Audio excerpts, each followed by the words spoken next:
भोजशाला मामले पे जो अलग-अलग जगहों पर नमाज़ पढ़ी जा रही है, बदल-बदल के जगहों पे नमाज़ पढ़ी जा रही है, ये मेरे ख़्याल से उचित नहीं है और ये हिंदू समाज को स्वीकार भी नहीं है।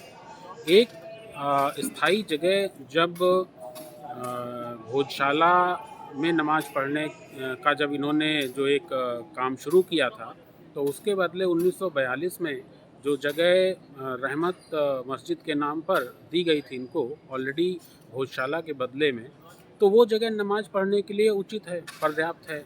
इसके बावजूद भी इन्होंने हाई कोर्ट के आदेश को सुप्रीम कोर्ट में यदि चैलेंज किया है, तो सुप्रीम कोर्ट ने भी एक जगह दिया था और ऐसा कहा था कि भोजशाला के आसपास या उसके नज़दीक या उससे कुछ दूर पर जगह दी जा सकती है। तो इनको 40 पीर दरगाह के पास में जो नमाज के लिए स्थान दिया गया था, वो भी इनको स्वीकार नहीं था।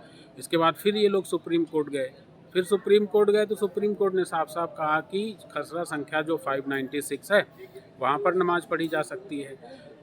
आप अस्थायी रूप से, वैकल्पिक व्यवस्था, जब तक सुप्रीम कोर्ट से फाइनल आदेश नहीं आ जाता है, 5 अगस्त से इस विषय पे सुप्रीम कोर्ट में सुनवाई होनी है, तब तक के लिए वैकल्पिक व्यवस्था के रूप में खसरा संख्या 596 के लिए कहा गया था। आज शुक्रवार के दिन नमाज पढ़ने को वो भी स्वीकार नहीं है। अब कभी खसरा संख्या 611 की बात होती है, कभी 612 की बात होती है। खैर, वो जिला प्रशासन का विषय है और जिला प्रशासन की व्यवस्था है। मैं सुप्रीम कोर्ट के आदेश और जिला प्रशासन की जो व्यवस्था है उस पर कोई टिप्पणी नहीं करूँगा।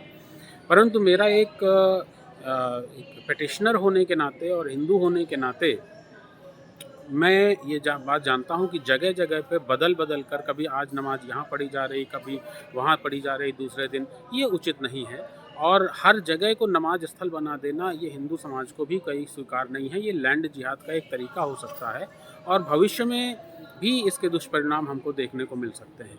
तो इसलिए एक स्थायी जगह अच्छा, दूसरी बात ये कि नमाज अगर इनके लिए इतनी महत्वपूर्ण होती, तो जब फैसला आया था 15 मई को और 22 मई को पहला शुक्रवार था, तो 22 मई के पहले ये सुप्रीम कोर्ट में जा कर के मेंशन करते और उसके वहाँ पे नमाज की व्यवस्था करते, लेकिन इन्होंने वो पहली याचिका देर से लगाई। पहला शुक्रवार को इनका नमाज हो गया, दूसरा शुक्रवार का हो गया, तीसरा शुक्रवार का हो गया।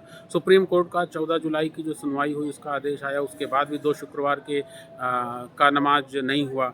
अब आज का जो नमाज है वहाँ पर भी बयान आ रहा है कि जिसकी इच्छा हो आए, जिसकी इच्छा ना हो आए। ठीक बात है, जब आपके लिए नमाज महत्वपूर्ण नहीं है, शुक्रवार महत्वपूर्ण नहीं है, तो अनावश्यक विवाद उत्पन्न करने का कोई औचित्य नहीं बनता है। और जो एक स्थायी जगह आपके पास में है रहमत मस्जिद, आप वहाँ नमाज पढ़िए जा करके।